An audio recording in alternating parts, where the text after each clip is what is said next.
Pois bem, então lá gravando a nossa aula aí, falando sobre culto e adoração.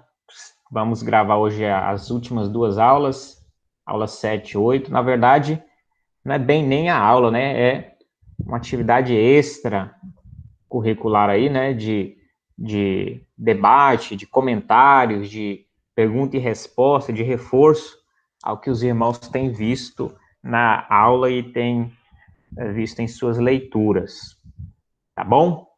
Então vamos lá, nós temos algumas perguntas aqui. A primeira um pouco diferente, né, do que a gente tem sempre feito.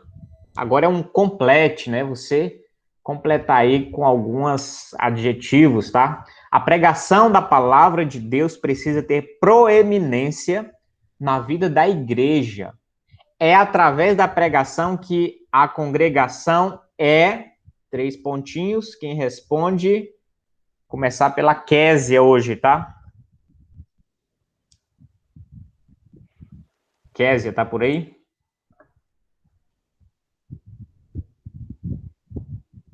Ih, rapaz, tá sem áudio. Ela pediu para guardar. Tudo bem, vai pro Vladimir então. Pulei pro próximo aqui. Na minha tela até o próximo aqui, Vladimir. Vladimir, então, complete, não é isso?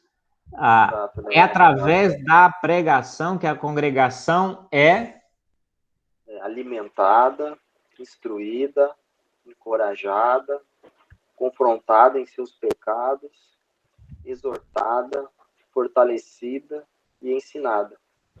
Então, todas essas características, né, são o que vem da pregação para a congregação. Isso mesmo, você vê quantos adjetivos, né? Ela é encorajada, ela é alimentada, instruída, confrontada em seus pecados. Isso é muito importante, tá? Porque a gente precisa ser confrontado em relação aos pecados para arrependimento e crescimento também, não é isso? Não se pode passar mão e domesticar o pecado, não é isso? Amenizar o mal. Pelo contrário, cada momento, cada ida à igreja, cada culto, cada momento de adoração, ele deve ser acompanhado de uma confissão de pecados, né? De um abandono e arrependimento dos males que tenhamos cometido, né? Ela exorta, fortalece, ensina, para vocês verem a importância, né? A gente está falando, então, do culto e adoração. Então, no contexto do culto, a gente chegou agora no momento da pregação e vejam a importância da pregação da palavra de Deus. Então, uma pregação que ela não tem, é como uma refeição que você é pobre de nutrientes. É uma pregação quando ela não aborda esses elementos como um todo. Né? Quando ela não ensina, instrui, admoesta, confronta os pecados, encoraja. Se uma pregação não faz isso tudo, ou pelo menos, recorrentemente, né, o pregador não está trabalhando a palavra para ir abordando esses aspectos de modo mais comum, o que ocorre é como você está diante de uma refeição pobre em nutrientes, né? Você está diante apenas de um nissim miojo, entendeu? Então, tá faltando ali uma proteína, tá faltando uma verdura, tá faltando vitamina, você vai comer um nissim miojo puro, ali não tem nada. Então, você está numa alimentação ruim. Isso não é tão ruim se for uma vez, de repente, Vladimir que é sozinho. A Vladimir, quando eu morava só, Vladimir, eu me arrebentava no Nissim, Vladimir. Chegava em casa à noite, cansado, depois da faculdade, esgotado, com fome. Aí eu olhava as panelas tudo vazias, eu falei, meu Deus do céu, eu falava, meu Deus do céu, agora, vai no Nissim mesmo, não tem jeito. Mas você comer uma vez ou outra, até que vai, mas o problema é se for repetitivamente isso, aí você vai ficar desnutrido. Então a importância da palavra, ela tem que ter esses componentes, senão a igreja fica desnutrida também, né? Vai ficar uma igreja capenga, fraca, né? Sem ferro, sem proteína, né?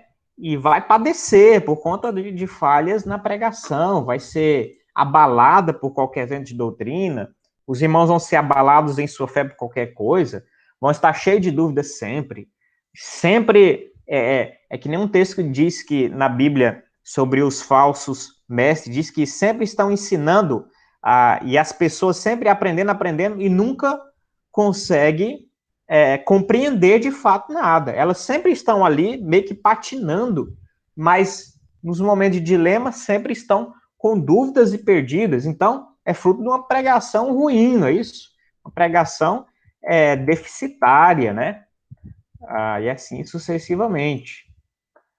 Ok, então a pregação, né, bíblica, ela faz isso tudo pela igreja, não é isso? 2 aí, comente sobre a proeminência da pregação no culto. Irmã Alice, vamos seguir aqui a ordem agora.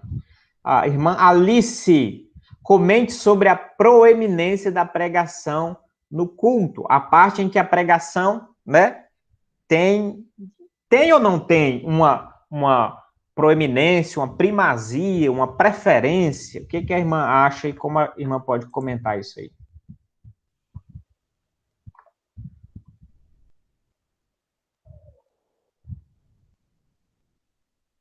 Qualquer coisa pode ser com suas palavras mesmo, tá bom, irmã? O que a senhora pensa, o que a senhora acha?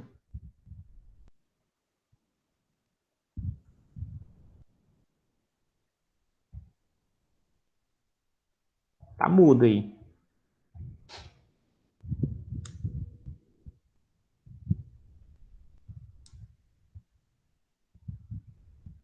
Tá mudo, irmã.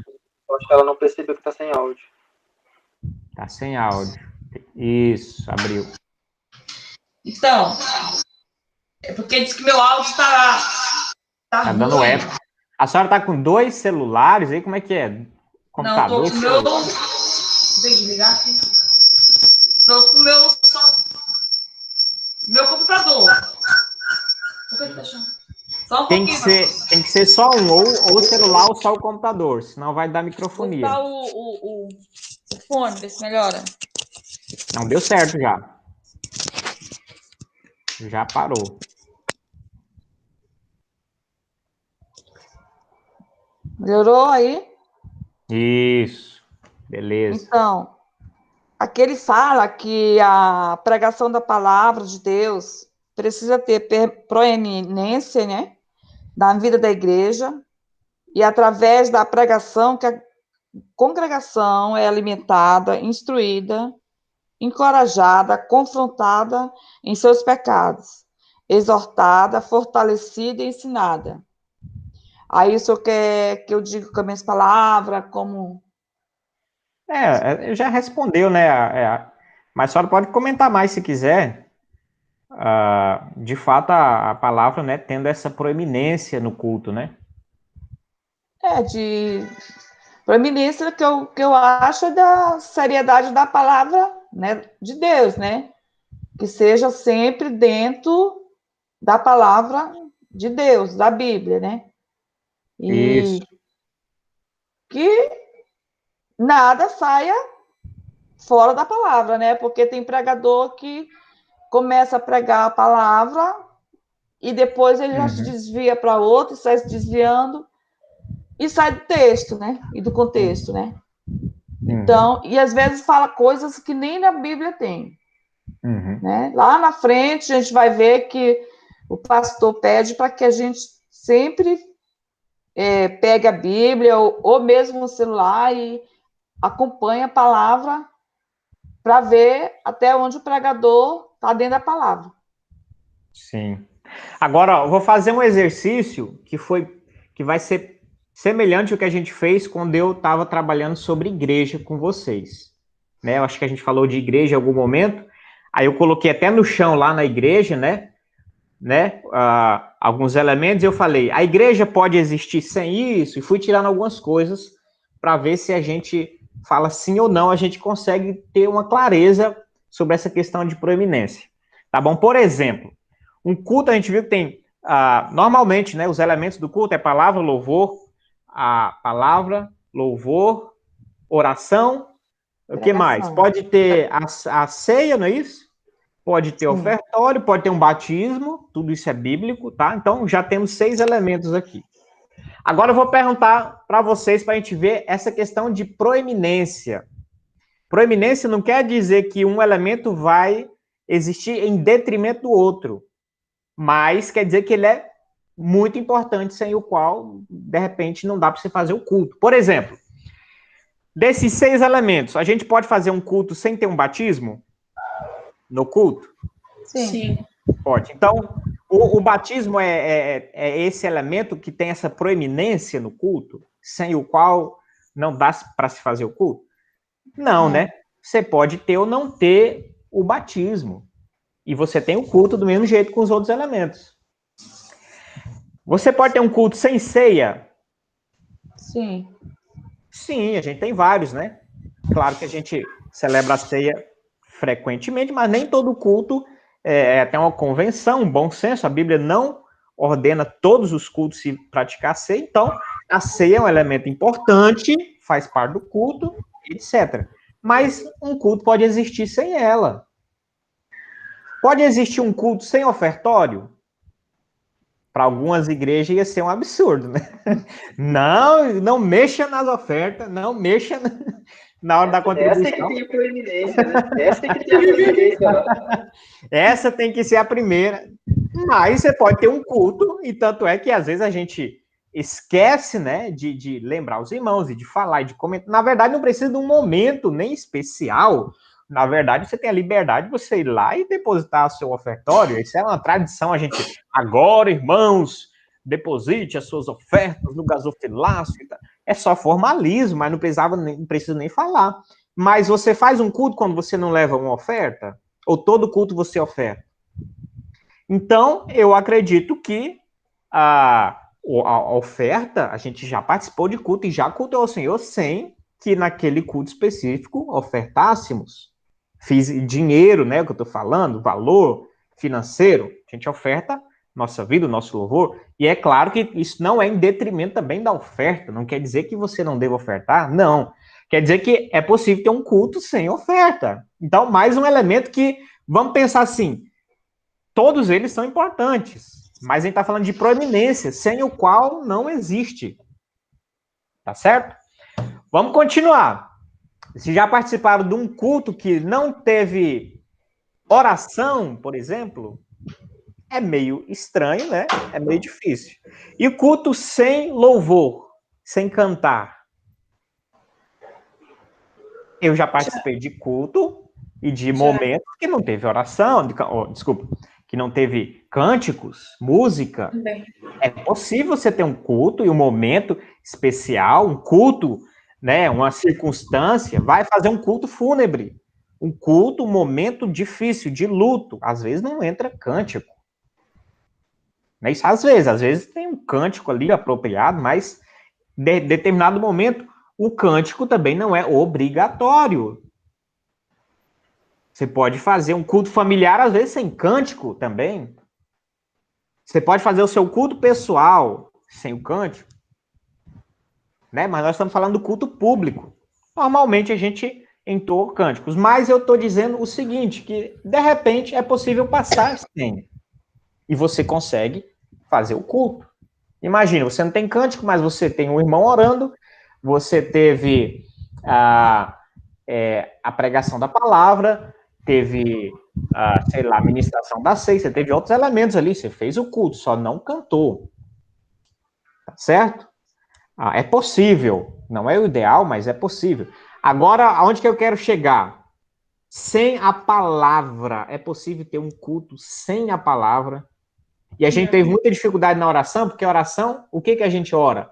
A palavra. Então, está muito atrelado uma coisa na outra. A gente não ora qualquer coisa. A gente ora baseado na palavra. Então, agora, tira a palavra do culto. O que acontece? Você tem um vazio, você tem um vácuo, você não tem culto. Aí, esse é o momento importante. Você arrancou o coração do culto, que é o momento da pregação da palavra. Momento em que Deus fala, o momento que sua palavra é lida, seu ensino é manifesto. Então, quando ele fala dessa primazia, ele não quer dizer que vai ter só a pregação da palavra. Espero que a ilustração tenha servido, né? Ele não está dizendo que vai ter só a pregação da palavra, mas ele está dizendo que sem ela, aí você não tem culto de jeito nenhum, culto público, culto, a reunião da igreja, aí você não pode dizer que houve um culto sem a leitura, sem a explicação, sem a pregação da palavra. Tá bom? Então é nesse sentido que ele fala da proeminência da palavra, da proeminência da pregação. A pregação é um elemento que não dá para tirá-la do contexto do culto, e ela todas as coisas devem convergir para ela, porque é o momento em que você espiritualmente vai ouvir a palavra de Deus. Todas as coisas, né, de certa forma, nós estamos tributando e direcionando a Deus, mas a palavra é o momento que Deus vem até nós. A palavra é Deus falando, então todas as coisas giram em torno do momento ouvir o que Deus quer para a sua igreja. Tá certo? E aí imagina que você fez tudo e tirou Deus do seu momento de falar com a igreja. Aí até desrespeitoso, né? Até temeroso uma atitude dessa. Você faz algumas atividades e não deixa Deus falar. Você arranca Deus do contexto e o Senhor não fala. Tá bom? Então, a proeminência da palavra. Agora, a Késia. Vamos lá, pergunta 3. Comente sobre a importância da sabedoria na pregação. Sabedoria na pregação. Comente, Késia, com suas palavras. É importante que o pregador ele saiba ensinar, dar a palavra com sensibilidade, né, sem insultar as pessoas, que ele tenha a sensibilidade de entender que os irmãos, nem todos entendem as doutrinas da mesma forma, alguns ali têm mais entendimento, outros não. Então, ele tem que ser polido na hora, assim, do falar. Ele tem que falar de uma forma uniforme, de uma forma em que não haja ambiguidade também para pensamentos, que não haja espaço também para interpretação própria, então deixar tudo ali bem claro, sabe? Bem claro para que a igreja entenda. Então, e reconhecer, como eu falei, essa diferença de doutrinas, sem ambiguidade, dizer a verdade com sensibilidade e sem insultar as pessoas, né? Muito bem. Eu achei interessante, só um comentáriozinho, eu achei interessante que ele citou alguns versículos e está mais ou menos nesse contexto. Eu achei interessante, por exemplo, sobre Cristo, né? Lucas 4:32. E muito se admiravam de sua doutrina, porque sua palavra era com autoridade, não é isso? Então, essa sabedoria evoca autoridade. Paulo pregava o seguinte, né? Paulo está escrevendo em 1 Coríntios 2:2, porque nada fiz saber entre vós, senão a Jesus Cristo, o crucificado. O que é pregar com sabedoria? Falar de Jesus. Tudo que a Kézia falou está certo, tá? Eu só estou colocando mais alguns elementos, falar acerca de Jesus Cristo, né? Mateus 13:54 também diz, e chegando-se à sua terra, ensinava-os na sinagoga, de tal sorte que se maravilhavam e dizia, de onde lhe vem esta sabedoria e estes poderes miraculosos, né? Falavam sobre Jesus, essa sabedoria, como a Kézia diz, para saber falar, para saber ser claro, objetivo, né? Falar o que deve, né? Orientar claramente, não ser rude, né? Não ser bruto, grotesco, gratuitamente, sem necessidade, né? Depois, Neemias 8:8, leram no livro, na lei de Deus, claramente, dando explicações de maneira que entendesse o que se lia. Então, pregar com sabedoria tem a ver com esse método expositivo aqui, encontrado em Neemias. Ele lia o texto e explicava. Daí veio o método expositivo de pregação.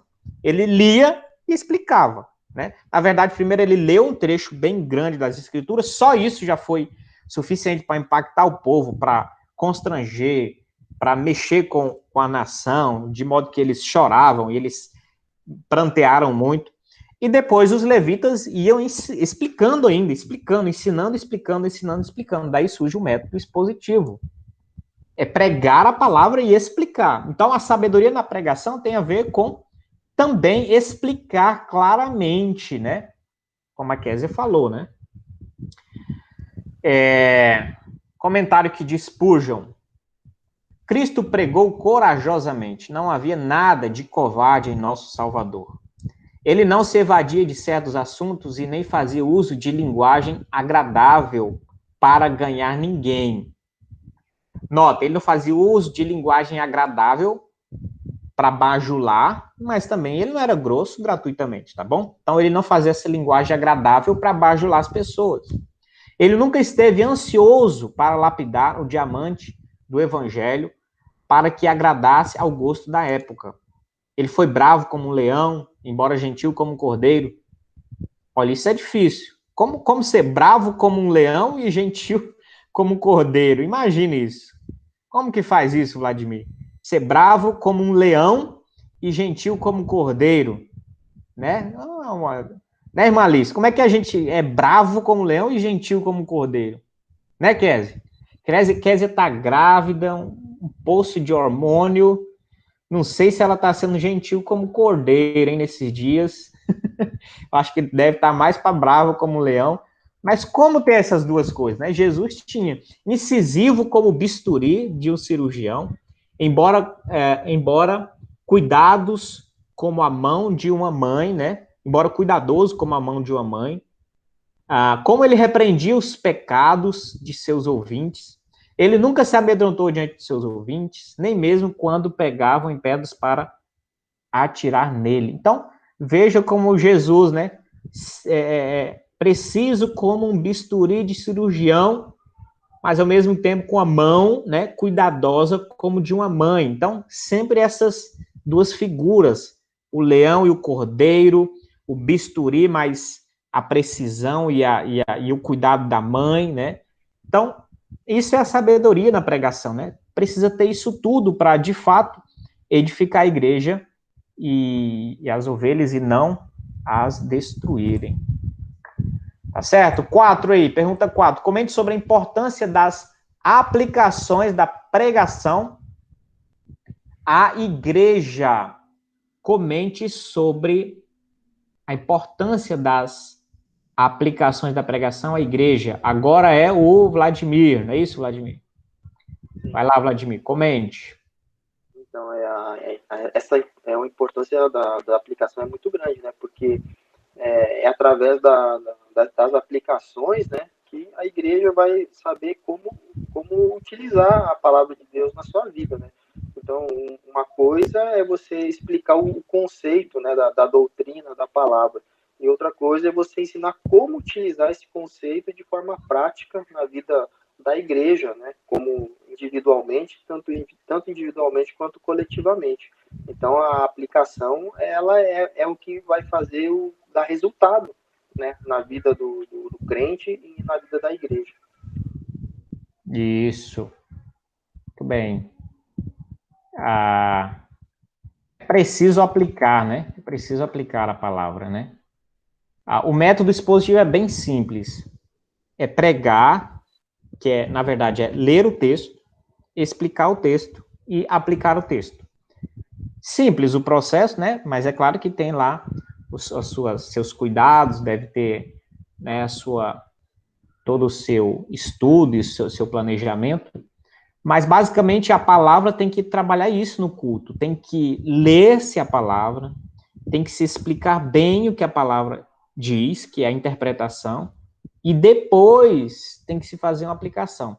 Hoje em dia, as pessoas misturam muito nas pregações, misturam leitura com aplicação, com interpretação.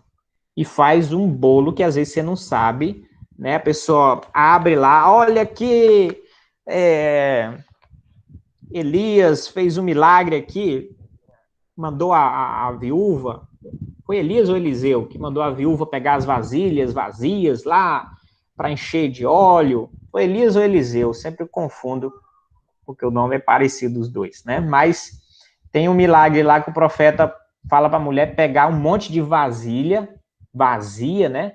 Tal, que o Senhor ia multiplicar. Então, nessa noite, meus irmãos, traga suas vasilhas vazias espirituais, para que o Senhor transborde na sua vida o seu azeite, que vai transbordar para a vida eterna e vai suprir toda a sua carência. Então, misturou tudo, a leitura com aplicação, com interpretação, e aí você não espiritualiza a mensagem, você não, já faz um enrosco ali. Então, basicamente, estão fazendo isso. Lê-se o texto e já diz alguma coisa para você fazer, né? E às vezes na lata, assim, olha, Jesus foi para o monte orar. Vá e ore também. É isso que a palavra está mandando para você. Vá para o monte orar. Às vezes essa aplicação não é tão ruim, está mandando ir orar, né? Se é no monte, azar de quem for acreditar que é necessário subir um monte para ir orar, né? Vai ter que andar mais, etc. Dos males o menor, né? Mas pega o texto seco aqui e já manda você fazer igual, né?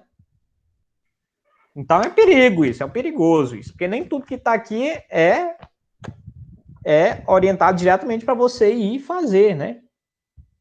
Conta uma anedota aí, é uma piada, tá? Lá vai eu com as gracinhas, tem que tomar muito cuidado com as gracinhas.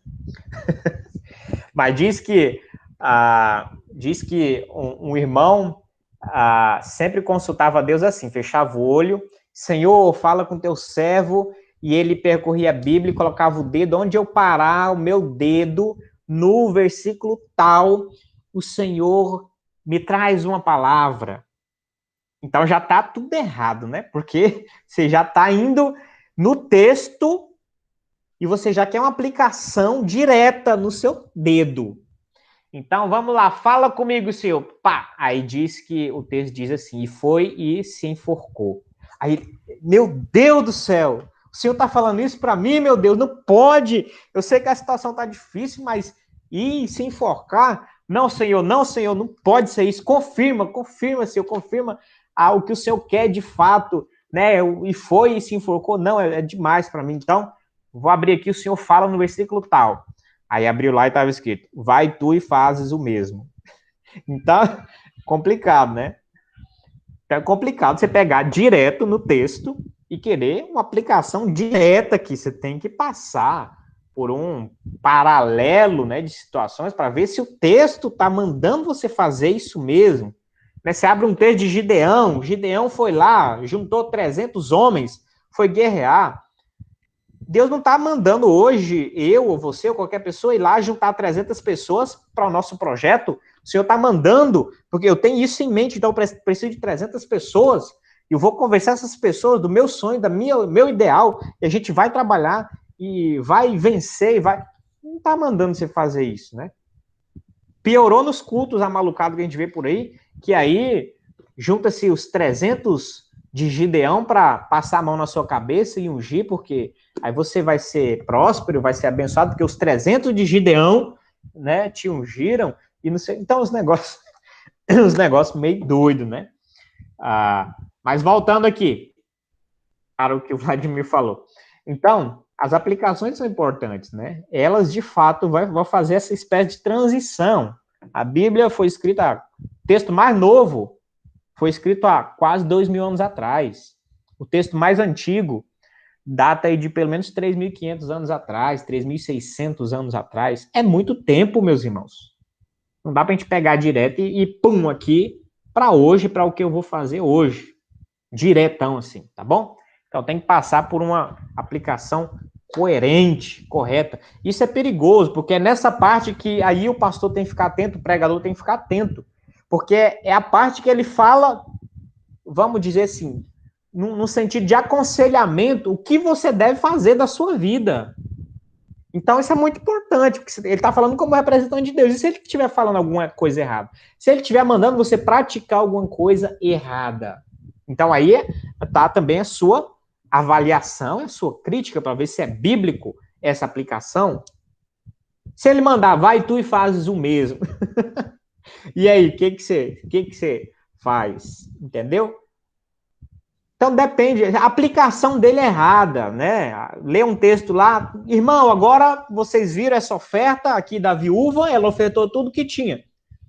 Ofertem tudo que vocês têm para o Senhor, vamos lá, vocês não têm fé? Ah, mas eu não tenho dinheiro, não tem problema, tem uma máquina de cartão aqui, você pode parcelar? Ah, mas não tem cartão aqui, tô sem crédito, mas você tem, veio de moto, veio de carro, faça um voto de fé. A viúva não deu tudo que tinha, não deu todas as suas posses. Jesus não olhou para ela e se agradou e elogiou ela. Você não quer o elogio de Deus, de Jesus na sua vida hoje? Jesus está pronto para te elogiar, elogiar a sua fé, elogiar a sua atitude, elogiar o seu comportamento. Você é muito carnal, apegado aos bens materiais. Vamos, irmãos, o Senhor está querendo que você olhe para o céu e para as promessas futuras, oferte tudo que você tem, porque a viúva ofertou tudo que ela tinha. Tá vendo como é que é? Eles vão batendo e vão pressionando. Vão pressionando. Você quer ser como os fariseus, que só dá o resto, só dá as sobras? Que coisa é essa? Que tipo de cristão é você? Ou você não tem fé no seu Deus que vai te suprir? Salomão disse que nunca vi um justo mendigar o pão. Você não confia que o Senhor vai te sustentar? Então oferte. Tá vendo, meus irmãos? É perigoso. E uma pessoa com lábia, num ambiente manipulado, sentimental, lábia vai. A pessoa tira anelzão de ouro, tá aqui. Outro arranca o relojão, tá aqui. Outro puxa a chave do carro, tá aqui. E a aplicação bíblica não era essa. Só manipulação, engano, e lá vai você mais pobre, saindo da igreja mais pobre. Vou falar entre nós aqui, o avô da minha esposa, já um senhor de idade, pedreiro, trabalha, rala muito na vida. Os caras fizeram isso num culto, uma pressão tão grande, e o cara doou a moto dele. Só tinha uma motinha que ele usava para ir trabalhar e tal. Os caras, Deus vai te abençoar, e vai te prosperar, e você vai não sei o quê. E na mente, o cara doou a moto para a igreja.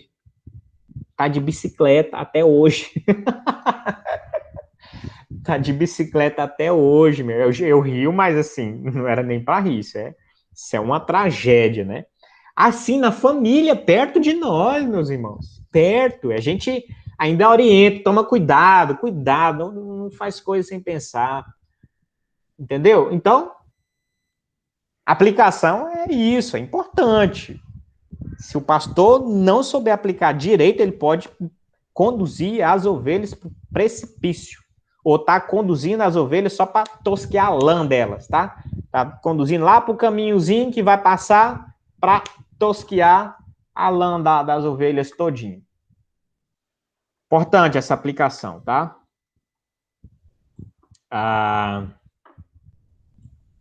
Solta a questão, não estou conseguindo. Algumas coisas eu fico martela, porque eu acho importante a gente dizer. Essa questão de aplicações resgataram uma doutrina aí chamada das primícias, que era praticada em Israel, trouxeram, irmãos. E os pastores aplicam, e tem todo um ensino, e a aplicação desse texto é para que o irmão, entregue as primícias para o pastor. E não é nem para a igreja, entendeu? É caixa 2 mesmo. É para o bolso do pastor, direto. E o que seria mais ou menos? Eu nem sei como é que eles ensinam isso direito, porque eu não me atrai muito nem pesquisar, nem saber direito, de tão absurdo que é. Mas parece que eles falam que a sua primeira renda mensal você tem que dar para o pastor. E se você é trabalhador que recebe por mês, você divide o seu salário por 30 e uma parte dessa você dá, fora o dízimo, tá? Fora o dízimo, aí você divide o seu salário em 30 dias ou 31 dias e dá uma parte dessas, correspondendo ao seu primeiro dia de trabalho, não é isso? Ao pastor, como primícias. E imagine, tem vendedor, imagine um dia de um vendedor, às vezes a pessoa sai, primeiro dia do mês, primeiro dia útil do mês, às vezes tem muito recebimento, muita venda, muito mais agitado. A primeira venda, a primeira oportunidade, o primeiro dinheiro no bolso dele, tem que entregar para o pastor. É um absurdo. Eu já vi pastor recebendo aí 20, 30 mil reais com as brincadeiras dessas, tá? Pastor com porta-luva do carro, com envelope, estofado de envelope de irmão, dando lá as primícias, e o cara só, né, empilhando no porta-luva do carro, andando de carrão, de picape cara. Aí, meus irmãos, aplicação equivocada e um povo, primeiro, isso, e um povo que obedece assim, já é um povo que é desnutrido, já não teve a pregação, já não teve ensino, já não tem crítica, e aí fica um alvo muito fácil para manipulação, e aí depois essa aplicação equivocada e vem e arrebata o povo, e manipula, e suga, e etc, etc. E depois eu fico triste que esse povo vai, sai depois e sai xingando o evangelho como um todo. Aí joga tudo mesmo caldeirão, entendeu? As igrejas mais históricas, conservadoras, sérias, lutando, criticando, falando, pregando, ensinando, aqui, ó, suado, né? E aí entra no mesmo balaio por causa de uns pilantras mais ou menos como esse. Mas, enfim, importância da aplicação. Isso aqui não é uma coisa banal. 5. Como a igreja deve corresponder em sua responsabilidade à pregação da palavra. Isso é muito importante, hein? Irmã Alice, como a igreja corresponde, né? Ela tem algumas responsabilidades no momento da pregação da palavra. Como é que a igreja deve, o que a igreja deve fazer com essa pregação? Reconhecer a autoridade da igreja, das escrituras, orando para que Deus abençoe a administração das escrituras, examinando a escritura para avaliar o sermão, honra o texto bíblico, fazendo perguntas quando pertinente, né, ao pregador sobre pontos que não tenham ficado claro. E também meditando durante a semana no texto e no sermão pregado. Isso mesmo. Vocês veem que a gente tem, às vezes, uma atitude muito passiva, né? A gente vai na igreja, senta, espera, assiste, às vezes, como uma palestra e depois vai embora. Mas a participação da igreja é muito maior do que isso e deve ser muito mais ativa. Primeiro, na reverência com que ela recebe a palavra, porque é a palavra de Deus, né? Respeito, reverência, atenção, ficar com os ouvidos atentos, porque é Deus quem vai falar pela sua palavra. Depois, orar, momento de oração. Né? O pregador vai lá, é importante orar no seu momento, mesmo que individualmente. Normalmente se faz isso antes da pregação, o próprio pregador ora e clama a Deus pela sua misericórdia, pela sua sabedoria, porque o homem e as fraquezas humanas são muitas, mas para que a palavra de Deus saia e seja proclamada com firmeza, com fidelidade, com precisão cirúrgica, às vezes ir lá onde precisa, em cada pessoa aí, fazer o que for necessário. Então é necessário oração, muita oração. A igreja tem que participar dessa maneira. Tá certo? Tem que examinar a escritura. O pastor está pregando, tem que examinar. Ninguém é imune a erros. Examinar a pregação, examinar a aplicação, a interpretação. Examine se o texto é bíblico. E se for uma leitura coerente, se for a interpretação correta e aplicação legítima, é uma pancada de Deus para a sua vida. Receba e viva isso. Se não for, descarte, tenha consciência de ser crítico e não fazer o que é errado. Você pode depois, tem até a recomendação de ir perguntar ao pregador, o pastor, se teve alguma dúvida, anotou, né, alguma dúvida, alguma passagem. Olha, pastor, não entendi bem. É assim mesmo que eu tenho que entregar tudo mesmo? Como é que é? Eu não entendi bem essa passagem, porque isso aqui foi a mulher viúva. Jesus não está falando para todo mundo fazer igual. Ele só falou que a ação dela foi boa. Maravilha, e aí? Então, perguntar, entendeu? Examinar a escritura, criticar, né, naquilo que lhe for cabível, acessível, né? E acompanhar ativamente, irmãos, para não ser manipulado. Religião sempre está atrelada à manipulação. O que é que o mundo mais critica em relação à religião? Porque a religião manipula. E isso, de certo modo, é verdade. Principalmente nas religiões não genuínas, né? Não legítimas, não verdadeiras. Você pode ver, qualquer curso de filosofia, a primeira coisa que eles fazem é meter o pau na religião, no conhecimento religioso. E citam várias religiões que são perniciosas. Aí, normalmente, cita islamismo, cita outro tipo de religião manipuladora, citam essas seitas que extorquem as pessoas, faz extorsão às pessoas.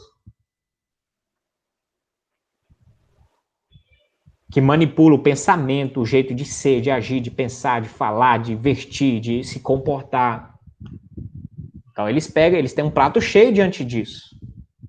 Tá certo? Porque, de fato, o cristão tem essa condição passiva, às vezes, de fato, de não participar, de não questionar, de não acompanhar a pregação, não ser como os bereanos. Bereano, eu acho que Deus falou, eu vou colocar esse povo, eu vou colocar na Bíblia só para servir de referência. Paulo estava falando, e os caras estavam lá, será que esse camarada tá certo?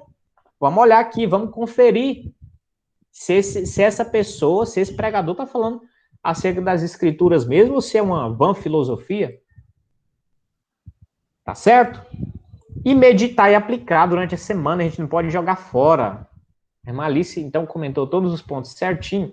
E a gente não pode jogar fora. A gente tem que refletir na mensagem durante a semana e tentar praticar e aplicar. O que ocorre é que, na segunda-feira, a maioria dos irmãos não lembra nem o título do sermão do domingo. Não é isso? Só uma pergunta aqui, o teste aqui é queima-roupa para nós aqui. Quem pregou domingo passado e qual foi o tema da pregação, por exemplo? A nossa igreja. Domingo foi há 6 dias atrás. Quem pregou e qual foi o tema da pregação? O título? Sem ser o Vladimir. O Vladimir não pode. Vou deixar o teste para a irmã. Depois o Vladimir. Eu sei que foi o irmão Varjão que pregou, mas eu não lembro o título. Aí já é um bom começo. Neemias 1, aí foi indo. Para Neemias até 14. O texto. Neemias 1, aí já melhorou. Mas aí qual foi o título da mensagem? Fala, Vladimir, lembra?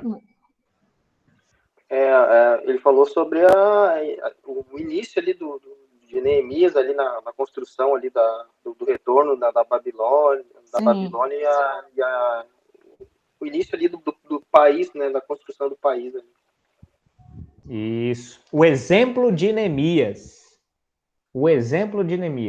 Fica fácil para mim porque eu também estou contando vantagem indevidamente, né? Fica fácil para mim porque eu que digitei o nome, então a minha memória fica mais fresquinha, né? Mas aí é apelação. Mas vocês estão bem, lembrou que não fui eu, e lembraram o texto, o contexto ali da pregação. Mas o fato é isso, a pregação não pode finalizar e acabar no domingo, ela tem que se estender pela semana. Entendeu?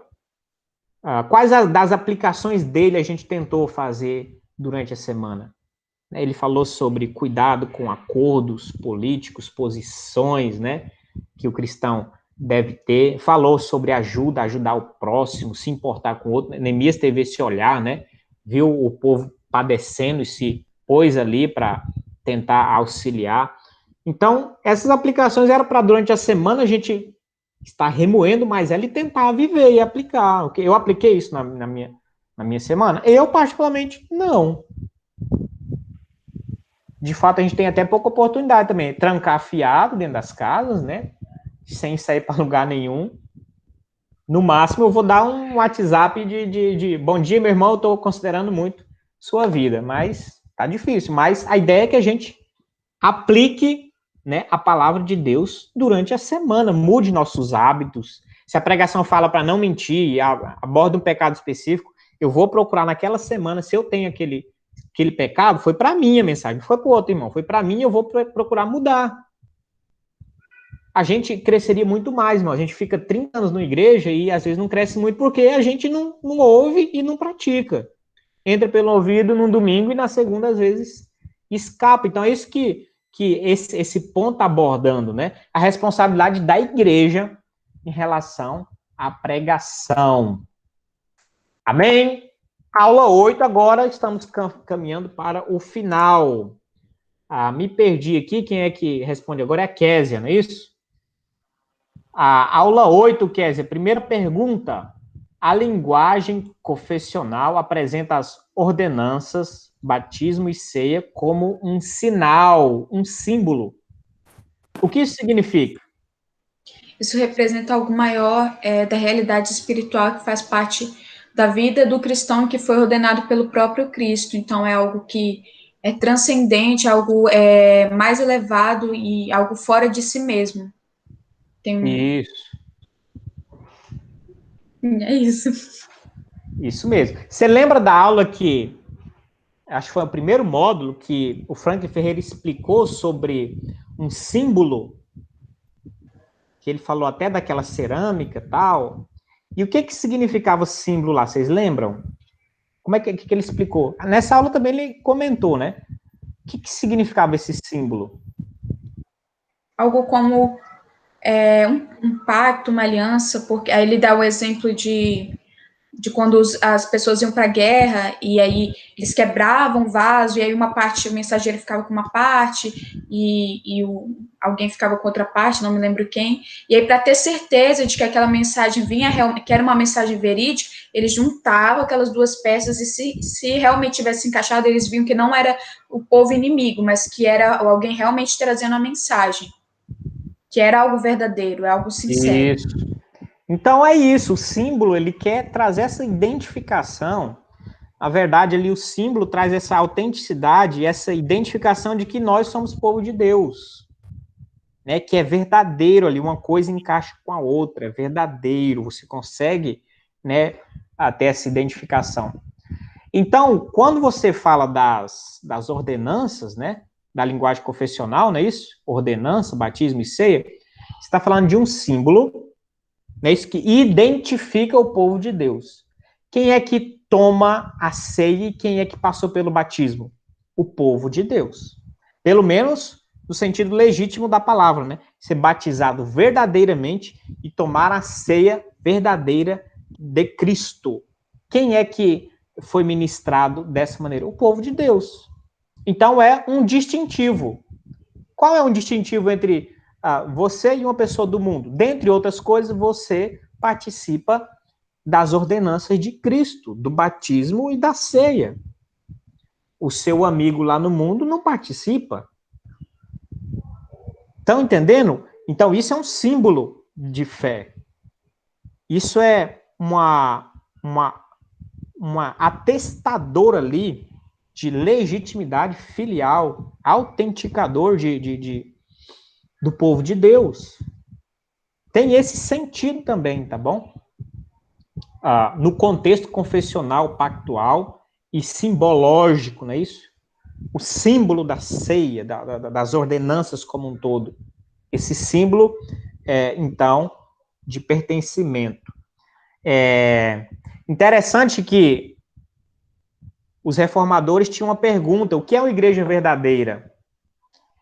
E aí, para eles identificarem a igreja verdadeira, eles identificaram alguns elementos essenciais, proeminentes, preponderantes. Primeiro, aonde a pregação das escrituras é ministrada fielmente. Depois, onde os elementos, os sacramentos, são ministrados também legitimamente. Então, foi esses dois pontos que eles encontraram cruciais. Onde tiver a ministração da palavra verdadeira e a ministração dos sacramentos, isso é uma igreja verdadeira. Isso eles fizeram justamente no ambiente para diferenciar a igreja protestante da igreja católica e de outras igrejas e outros movimentos durante a reforma que surgiram. Se tem a aplicação a pregação da palavra verdadeira e a administração dos elementos verdadeiros, então é a igreja verdadeira. Tá certo? 2. O batismo e a ceia são ordenanças ou sacramentos? Comente, Vladimir. São ordenanças ou sacramento? Então, pastor, ali durante a aula, né, o professor ele deu a entender que seria mais ou menos a mesma coisa, né, alternativas e tal, mas, né, se a gente for verificar, né, há uma certa diferença, né, tanto é que isso foi muito debatido no período da reforma e causou até algumas divisões, porque, né, ordenanças, né, é diferente na realidade de sacramento, né, então nós como batistas, né, nós temos o entendimento de que são ordenanças, né, agora tem outras linhas, né, do protestantismo que já vem como sacramentos, né, mas então, né, eu entendo que o mais correto seria ordenanças. Uhum. Ordenanças, né? Na aula ele suavizou o sacramento, né, dizendo que é um rito sagrado, de modo geral. É porque ele quer meio que unificar o pensamento batista reformado com o reformado de modo geral, presbiteriano, né, congregacional e etc. Mas se a gente olhar pelo prisma da Constituição de 1689 e os batistas calvinistas, né, eles têm uma postura. É claro que você dizer que é uma ordenança, é claro, é uma ordenança porque Cristo ordenou, está correto, né? Mas, às vezes, na linha batista confessional, eles utilizam também a ideia do sacramento no sentido de mostrar que, mesmo não tendo aquela visão de Lutero, acerca de Cristo estar com os elementos, e piorou a ideia católica de sacramento, que os próprios elementos são o Cristo, né, transformam-se no corpo e no sangue de Cristo, né? A visão católica é mais radical, de fato, os sacramentos para ele é uma coisa sagrada, o próprio Cristo está presente e tem poder salvífico. Então é uma coisa bem forte ali. Tem que tomar a Eucaristia e ali é meio de salvação, de fato. Então a católica está mais nesse extremo, o luterano está na metade, ele diz, bem, os elementos não se transformam em Cristo, né? Continua sendo pão e vinho, que é chamada consubstanciação, tá? Mas Cristo está ali, está com os elementos. De alguma maneira, né? O Senhor está ali presente. Tá? Então é uma sacralidade também não vista claramente nas Escrituras. Por outro lado, os calvinistas e os reformados nessa linha mais calvinista, eles, apesar de não ver Jesus, né, como na transubstanciação católica, que Jesus se transforma, os elementos se transformam no corpo e sangue de Jesus, e apesar deles não verem como Lutero, que o Senhor também está presente ali de alguma maneira, mas não há transformação, apesar de não concordar com isso, eles também não omitem Cristo e não tiram Cristo no contexto da celebração da ceia. Então, de certo modo, espiritualmente, Cristo estaria presente. Quando você cultua, você não fala que Cristo está presente, quando você ora e clama. Então, existe uma presença de Cristo, mas espiritual nessa atitude. O contexto de 1 Coríntios, se eu não me engano, capítulo 10, fala do cálice como bênção. Né? 1 Coríntios, capítulo 10, fala da ceia. Se você lembrar, no 13 é o texto clássico, né? 11, 1 Coríntios 11 é o texto clássico da ceia, mas no capítulo 10, ele fala da ceia como um cálice que abençoa. Então, quer ver? 1 Coríntios 10, 14 e 15, por aí, né? 1 Coríntios 15. Falo como a pessoas sábias, julguem vocês mesmos o que digo. Não é de fato que o cálice da bênção que abençoamos é a comunhão do sangue de Cristo? Não é o fato que o pão que partimos é a comunhão do corpo de Cristo? Então ele fala do cálice como uma bênção, né? Não é o fato que o cálice da bênção, que abençoamos, é a comunhão do sangue, ou seja, a comunhão do sangue, ele está falando da ceia, do sangue de Cristo. Depois ele fala do pão, então ele está falando da ceia. E não é o fato que o pão que partimos é a comunhão do corpo de Cristo, porque nós, embora muitos, somos unicamente... Então ele está falando, de certo modo, de uma bênção, ele está falando da presença de Cristo, nós estamos, de certo modo, partilhando Cristo. Então é uma linguagem muito forte. Outra coisa, a linguagem das advertências em 1 Coríntios é muito forte para quem vai participar da ceia. Se examine, tome cuidado, não come indignamente. Então, apesar de ser uma ordenança, não é só uma ordenança. Então, no pensamento reformado, não é só uma ordenança por conta desse contexto que eu falei para vocês. Tá? Existe algo a mais. E daí, nesse algo a mais, nessa participação espiritual de Cristo, nessa brecha, então, alguns entendem como sacramento nesse sentido, tá? Então, você está ministrando o sacramento. Entenderam?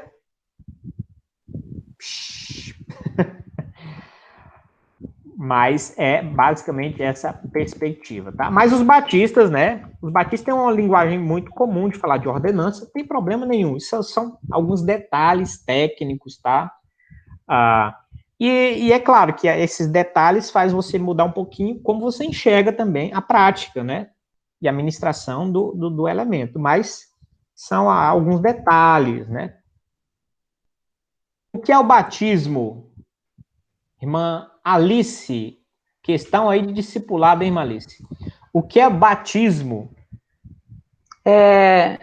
Batismo representa uma realidade espiritual na vida daquele que é batizado e também aqui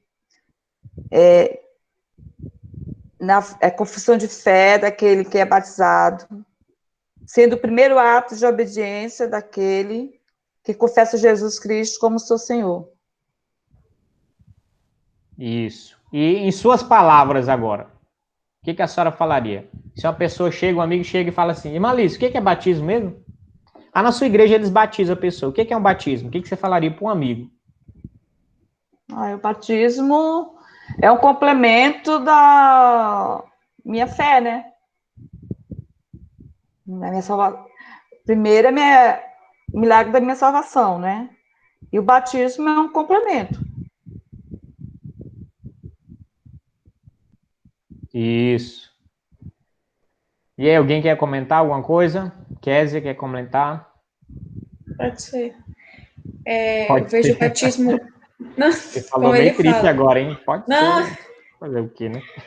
É um sinal de que eu pertenço a Cristo, né? Então, eu estou confessando aquilo publicamente para as pessoas de que eu estou em Cristo, de que eu faço parte, né, do reino de Cristo. Então, é um ato público de testemunho, né? De transformação espiritual. Eu estou confessando publicamente a minha fé diante das pessoas, de que eu creio que Cristo foi morto, foi sepultado e foi ressuscitado, que ele é o Senhor da minha vida. Então, ali é um testemunho público de fé, de que eu faço parte agora da família de Cristo. Isso. Muito bem. Tudo isso está corretíssimo. Vou tentar complementar um pouquinho mais. O batismo, a ideia do batismo significa que você está sob a autoridade, se submeter à autoridade e liderança. Tá certo? Não é à toa que a palavra baptizo no grego tem o sentido de emergir, de mergulhar, de submergir. Tá? No sentido de você estar submerso pelo quê?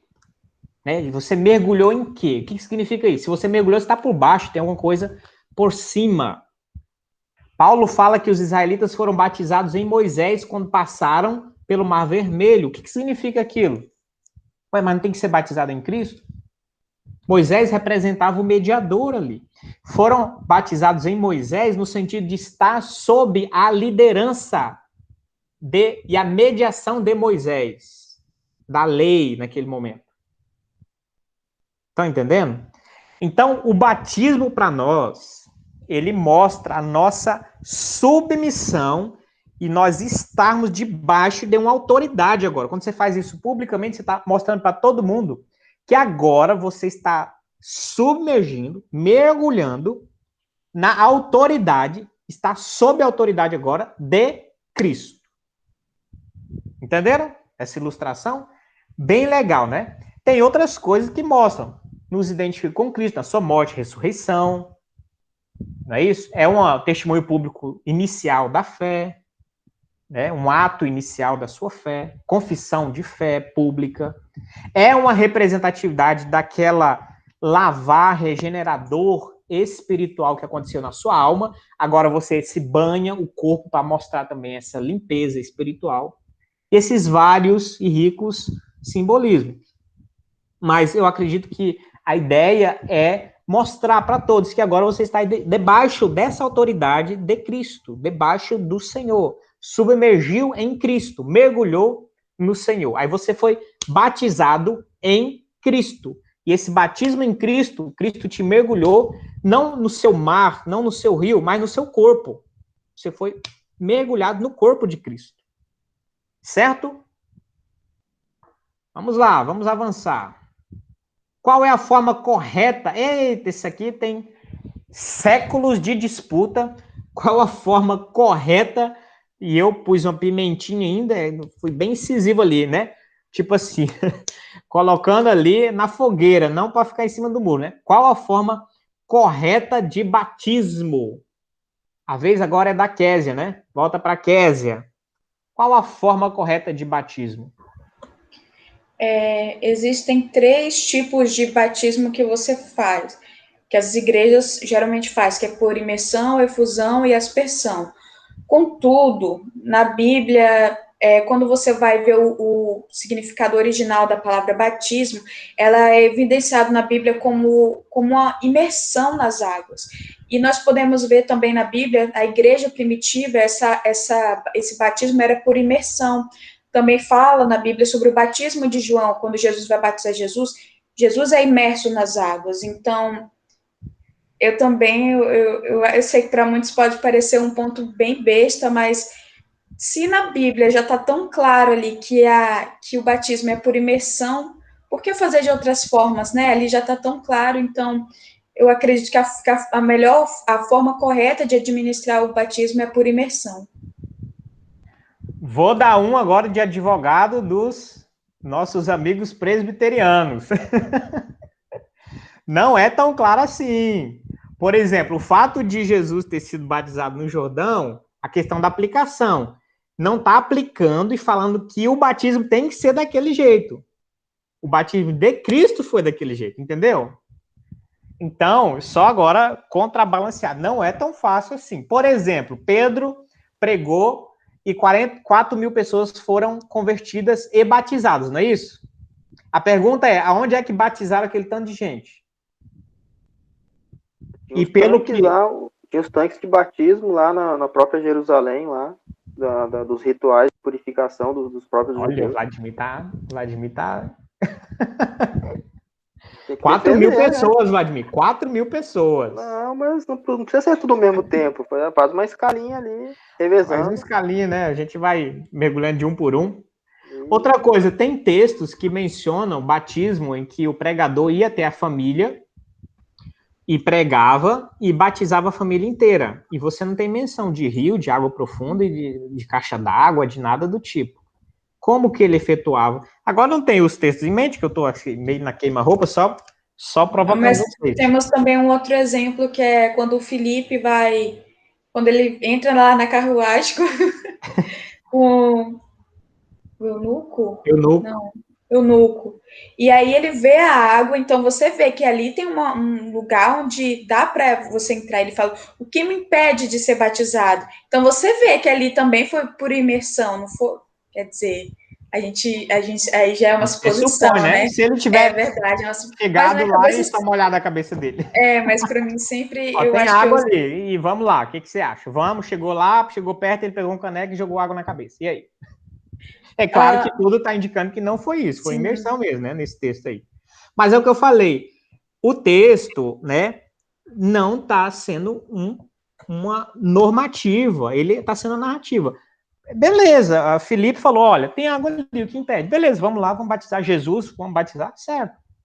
Mas esses textos são narrativas, eles não estão falando, tem que ser assim. E, em alguns momentos, você tem alguma dificuldade para entender como é que outras pessoas foram batizadas por imersão em algumas situações bem adversas, que você aparentemente não tinha água. Mas tudo bem, eu sou batista, eu sou batista, não faço muita polêmica, mas ainda sou imersionista, tá bom?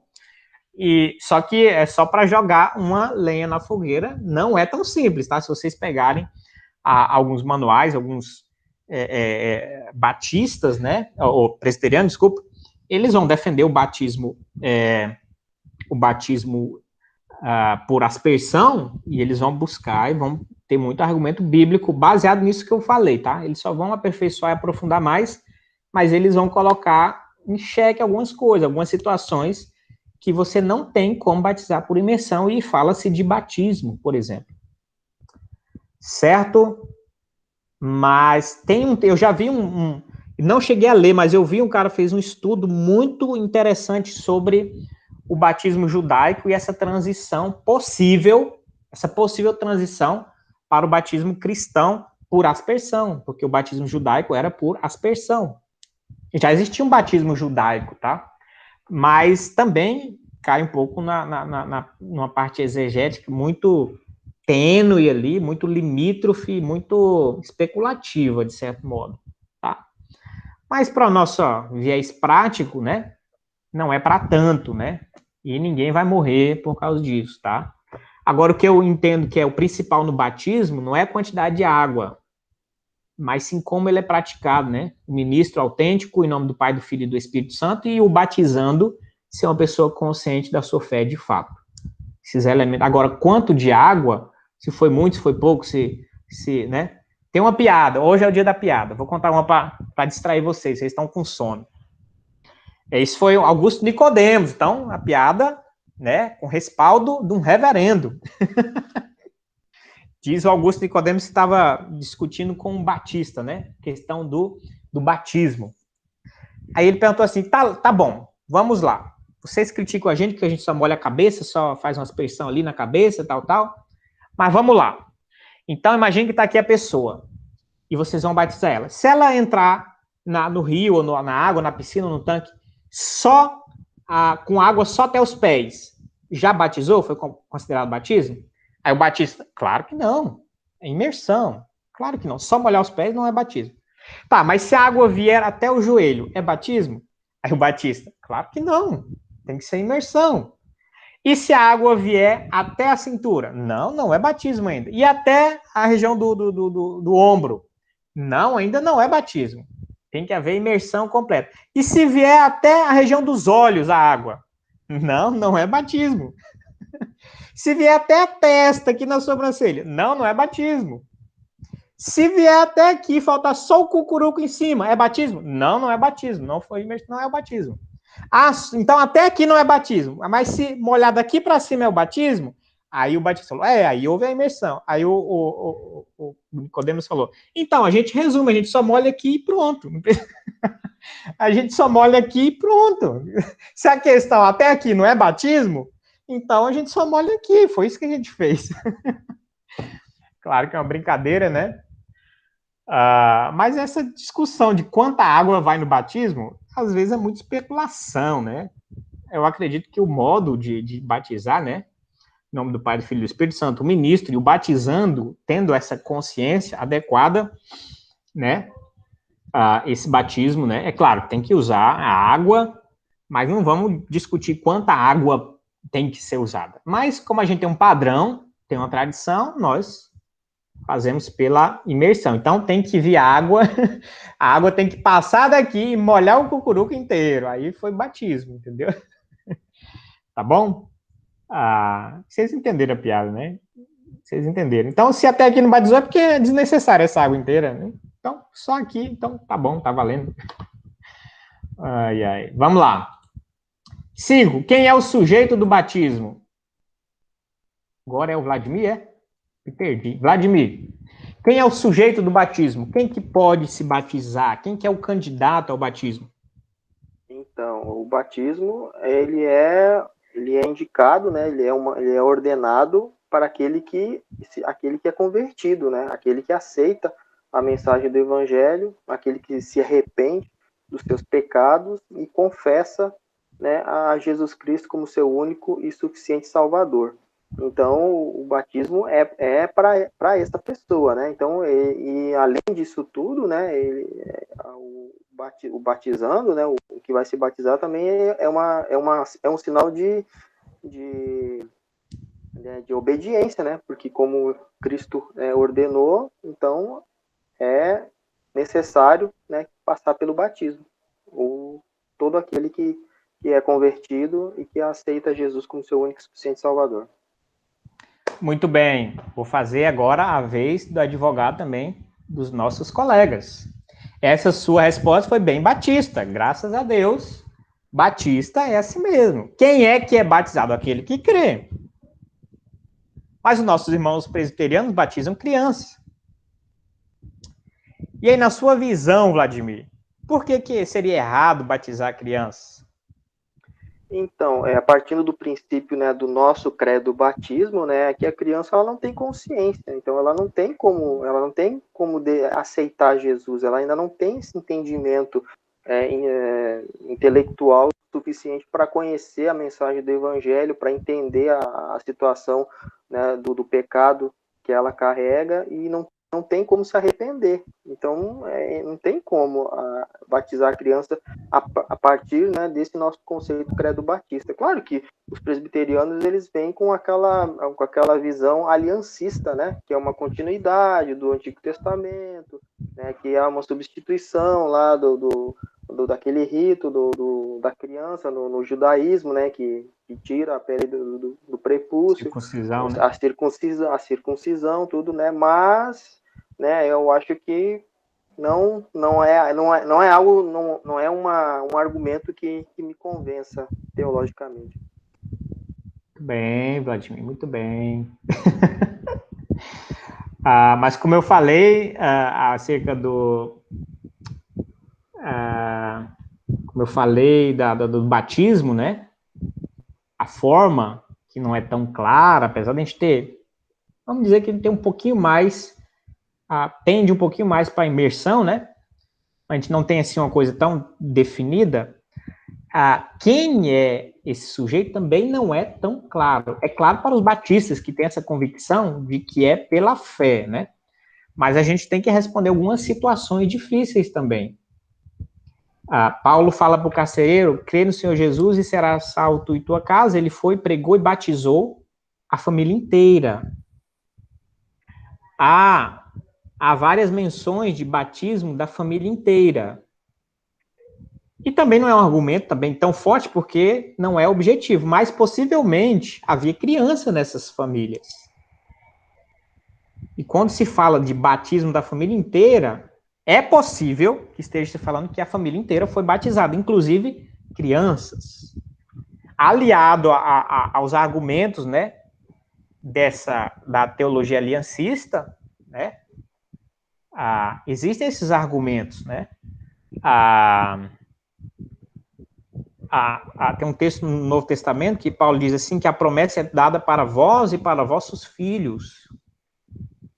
Então, esse tipo de texto, eles são aqueles textos que exigem, são aqueles textos ali tensos, que exigem uma exegese, assim, bem robusta mesmo, porque eles dão certa margem. Você vai pensar que você tem uma linha presbiteriana de séculos, e eles não são ingênuos. Calvino não era ingênuo, pelo contrário, tudo que a gente sabe de Calvino, ele era genial nas suas análises, na sua interpretação, nas suas exegeses. Então, Calvino advogava o batismo infantil e a aliança e o pacto dessa maneira presbiteriana. Os presbiterianos em cadeia, houve a Assembleia de Westminster, mais de 100 doutores em teologia analisando o tema e eles ratificando o batismo infantil. E hoje mais de sei lá, milhares e milhares de doutores estudiosos ratificando o batismo infantil. Então, não é por mera, né, por um tropeço, etc. É por uma dificuldade exegética também, tá? Tem muito argumento que, quando você vai analisar, eles nos deixam, de certo modo, pensativos. Tá certo? Mas nós, batistas, só concluir, Vladimir, eu já passo para você. Mais pensativos, mas nós temos a nossa conclusão também, né? Principalmente quem leu lá essa sequência, né, do Estandarte de Cristo, os distintivos da teologia batista pactual, a falha fatal, teologia batista reformada. Quem leu esses aí tem um sólido argumentação teológica para o batismo, o credo-batismo, né? Então a gente tem essa firmeza, mas só pontuando para vocês que existem algumas dificuldades ainda que a gente precisa melhor compreender. Diga, Vladimir. Então, defendendo novamente o nosso lado aqui, né? Batista, credo batista, né? Claro que os credo batista têm a argumentação deles, né? Mas a gente tem que entender, né, também, por exemplo, né, essa questão aí, batizou tu e a tua casa, como, né, o citado lá no carcereiro, lá em Atos. Só que, veja bem, isso aí aí você, a partir disso, você dizer que as crianças que haviam na casa foram batizadas, você está entrando num campo especulativo, Isso, né? Não verdade. há uma afirmação, né, conclusiva com relação a isso. Mas digamos, né, vamos dar aí um braço a torcer aí, vamos dizer que as crianças também foram batizadas. Aí você tem que entrar no contexto social daquela época, né? O chefe da casa, né, o homem, ele era a autoridade máxima. Então, né, o que vinha dele era para todo mundo, até para o cachorro que estava lá no fundo do quintal lá. Então, era uma convenção social, né, daquela época, que se estendeu por um bom tempo. Então, né, isso aí pode ter acontecido realmente. Pode ter acontecido. Sim, e não é normativo, né? Não é obrigatório do mesmo jeito, né? Não é normativo. A questão da reforma, como teve realmente a linha presbiteriana, também tem que ter em mente o contexto histórico e social daquela época. Por quê? Porque a religião, naquele tempo, ela estava vinculada à sociedade. Não existia várias religiões. Era uma religião oficial. Todo mundo tinha que seguir aquela religião. Se você era daquela nação, daquele povo, você nasceu ali, você já nasceu naquela religião. Por isso houve várias guerras religiosas naquela época ali, né? Então, outro fator que eu penso que também deve se levar em conta é que na mesma época ali do surgimento da reforma, surgiu um pessoal anabatista. E esse pessoal era revolucionário. Eles queriam passar, né? Quem não fosse do jeito deles lá, o negócio era complicado. E esse pessoal anabatista, entendeu? Eles tinham esse princípio, né? De batizar por imersão e rebatizar. Tanto é que anabatista é os rebatizadores, né? Então, esse ato era considerado um ato revolucionário, né? Um ato de rebeldia à sociedade daquela época. Então, tudo isso tem a sua influência também, tem que ser levado em conta na hora de você analisar essas questões. Isso mesmo. Concordo, Vladimir. Nós somos batistas, Vladimir. Concordo. Eu só quero provocar vocês em situações, né, que de fato a gente tem que pensar e refletir. Como eu falei, há uma pendência mais forte, né? Porque a gente tem claro aqui no Evangelho, tá vendo outro texto? Mas você tem claro no Evangelho de Marcos, por exemplo, aqui, ó, quem crê e for batizado será salvo. Quem crê e for batizado será salvo. Então, tem algo que está atrelando aqui, né? O crer e o batismo, não é isso? Enfim, muito bom, muito bom. Vamos avançar aqui para irmos aos finalmente. O que é a ceia do Senhor, irmã Alice? É uma refeição cerimonial na qual os cristãos participam do pão e do vinho em memória de seu Senhor crucificado. Isso. Exatamente. A ceia é essa ritual, né? Esse memorial. Memorial de que mesmo, irmã Alice? Vamos lembrar. O que a ceia faz memória? Memória da crucificação de Cristo, né? Isso. O que significa o pão? O corpo. E o cálice? O Cálice ou vinho, vinho? o vinho, o vinho. O sangue. O sangue. Muito bem, muito bem. Então, a ceia é esse memorial que a gente relembra o sacramento, né? Que também, de certo modo, o Senhor está ali sendo representado na ceia, né? Então, o sacramento, né? Representando a morte e o sangue, o corpo de Cristo esvaído, né, pelo seu povo, mostrando que Cristo é alimento, né? É o sangue de Cristo que nos dá vida, nos purifica, que é expiatório. Então, o sangue está bem presente. Tem que evangelho sem a morte e ressurreição de Cristo não é evangelho. Então, ficou bem claro a questão da morte de Cristo simbolizada. Alguns teólogos dizem que esses sacramentos ou as ordenanças é o evangelho dramatizado. Então a gente às vezes critica, né? Para quem a representação teatral, não sei o quê, invenções de representação, a gente já tem as representações visuais, ritualísticas, bíblicas, né? O batismo você está ali mostrando, é uma representação, né? A ceia é uma representação, é a palavra viva, é a palavra sendo vista, né? Representando o corpo de Cristo está sendo representado, o sangue de Cristo está sendo representado. Existe uma coisa mais essencial na fé cristã e que foi materializada pela vontade e ordem divina? Não. Então a gente tem as melhores dramatizações que a gente já poderia ter.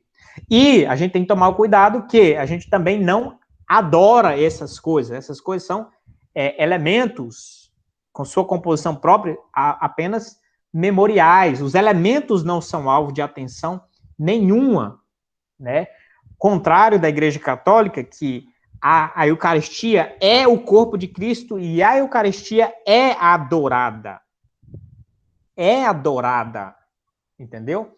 Toda missa é como se houvesse um novo sacrifício de Cristo, uma nova crucificação, uma nova partilha do seu corpo e as pessoas se alimentando de Cristo. Então, aquilo é uma idolatria, porque está se adorando a Eucaristia.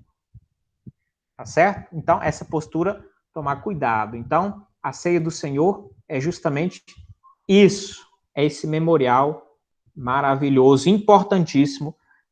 Os evangelhos falam da ceia, 1 Coríntios 11, 23 em diante, Paulo fala da ceia. 1 Coríntios 10, alguns versículos, Paulo fala da ceia também. Tá? Então, importante. Todos os evangelhos, Mateus, Marcos, Lucas e João, comentam sobre a ceia do Senhor. Quem pode participar da ceia, Késia? Todos, com exceção daqueles que estão em disciplina por pecado impenitente. Pastor, eu tenho uma dúvida, por exemplo, crianças. Vamos chegar. Vamos chegar aí também. Porque algumas igrejas as crianças ceiam, outras, em geral não, né? Em geral as crianças não ceiam. Então, eu tenho essa dúvida, assim, de saber com relação às crianças. Não, vamos falar das crianças. Mas a primeira pergunta, quem pode participar da ceia? Você falou todos, exceto quem está em disciplina? Uhum.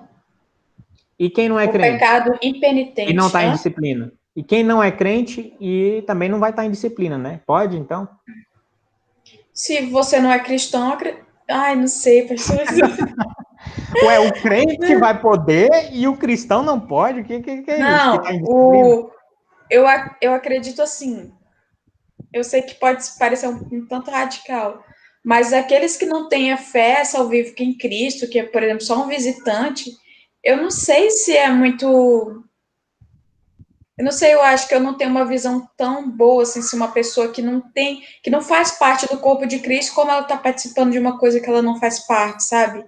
Acho que é uma coisa assim, para a igreja, para quem reconhece a Cristo como seu Salvador, como tem a Cristo como seu Salvador. Eu posso estar errada no meu pensamento. Você acha ou você tem certeza? Não, esse é o meu pensamento. Eu, Késia, penso que Ah. quem pode participar é todos aqueles que estão aptos no sentido de saber quem é Cristo, o sacrifício de Cristo, o porquê ela está ceando, porque não adianta nada eu estar ali ceando e não fazer o menor sentido, não fazer a menor, não ter o entendimento do porquê eu estou fazendo aquilo. Como que eu vou cear sem o entendimento? Como que eu vou cear sem entender o real sentido de que aquilo representa a morte de Cristo, de que aquilo é uma cerimônia em memória de Cristo? Como que eu vou cear fazendo se eu não tenho esse entendimento? Mas no Brasil, como nós, que as pessoas já conhecem, já ouviram falar, as pessoas sabem o que é ser e tal, mas não é cristã. E ela vai, ela sabe, ela tá vendo, e ela é visitante na igreja. Ela sabe para que serve, ela sabe tudinho. E então ela pode participar ou não da ceia? Eu não tenho Ela uma. até sabe, ela sabe que é memória Não, de sim, Cristo. sim, eu penso Mas que ela ela não pode é até cristã, saber. ela não se Porque o decidiu. brasileiro, em geral, eu acho que é muito difícil você nunca ter ouvido falar de Cristo e tudo mais. Sabe, Mas mas todo mundo já sabe, sabe. sabe, mas assim, se você não comunga da fé, se você não tem a fé salvífica, eu acho que não sei, não acho que não cabe essa, não sei. Acho ou tem certeza? Não, acho não. Para mim, eu sinto que não cabe a Sinto. essas pessoas. Eu É porque eu sinto, tenho não é medo de parecer sentimento, não é indelicada, eu tenho sentimento. medo de parecer indelicada, mas o meu pensamento é de que aquelas pessoas que conhecem a Cristo só de ouvir falar, mas não têm a fé de que Cristo é o seu Salvador, não reconhece a Cristo como seu Salvador, não entende o poder do nome de Cristo, sabe? O poder que aquilo daquela cerimônia, que a importância daquela cerimônia, se para ela é só mais uma coisa, um pãozinho e um vinhozinho, sabe? Uma coisa sem muito sentido. Eu acredito que essa pessoa ela não deva ser, porque ela não tem o entendimento correto do que significa a morte de Cristo. Tá, calma. Imagine que a pessoa saiba que é importante, saiba o que significa, mas não é cristã de nenhuma igreja e ela vai como visitante. Ela deve cear ou não? Eu acredito que não, que ela não deve cear. Beleza. Alice, pela ordem, depois Vladimir. É assim, o senhor está perguntando se ele não é cristão, se ele pode cear. Isso. Aí eu pego, como é que a gente vai saber se ele é cristão ou não e se a gente pode proibir? Mas aí só tá fazendo outra pergunta para mim. Sim. Tem que responder a primeira, irmã Alice. Se ele é cristão e se ele examinou lá a memória dele e acha que deve, ele pode. Ele pode cear. Agora, o problema é saber se a gente pode proibir uma pessoa não cear, não sendo cristão. Tá certo. Bem colocado, irmã Alice. Bem colocado. Daqui a pouquinho eu falo. Deixa o Vladimir falar. Fala, Vladimir. Então, com relação aí à resposta, né, que a irmã Késia deu, né, eu acho que não sei se para mim não ficou bem claro, né, mas ela deu a entender, pelo menos para mim, assim, que os que estão em disciplina não podem participar da ceia. Mas aí, pelo que eu entendi da aula, é aqueles que foram disciplinados pelos pecados impenitentes. Então aqueles que não se arrependeram. Então o cara está excluído. O cara que está excluído da igreja, não é que ele foi sofrer uma... não é aquele que foi perdeu a salvação, uma apagou a borracha lá do livro da vida, o nome. Mas eu respondi isso, Vladimir, aqueles que estão em disciplina por pecado impenitente. E tem pecado impenitente? Qual que é esse pecado impenitente? Agora você me deixou curioso. Pecado impenitente, qual que é, Kézia? Eu não sei, só sei que o... São questões que a gente tá... Eu tô brincando com vocês, tá? Tô dando uma apertadinha. Mas são questões que a gente tá indo para algumas áreas mais de fato, debatidas, especulativas e complicadas, né? A questão do pecado, eu perguntei do pecado impenitente, porque é uma discussão também absurda. Alguns falam que pecado contra o Espírito Santo, outros dizem que existe outro pecado. O João fala aquele que pecou para a morte e que pecou não para a morte, tal. Alguns interpretam aquilo como um tipo de pecado prático. Outros falam que é o mesmo pecado de blasfêmia contra o Espírito Santo. E então seria, de qualquer forma, seria, na minha opinião, essa blasfêmia contra o Espírito Santo, essa questão de não se arrepender, não submeter a igreja, a Cristo, a nada nem a ninguém. Então você está rejeitando o próprio Espírito de Deus e a própria autoridade da igreja, que é o corpo de Cristo. Então você estaria blasfemando contra o Espírito Santo, tá? Um caso muito sério, é o caso que, de fato, de exclusão, né?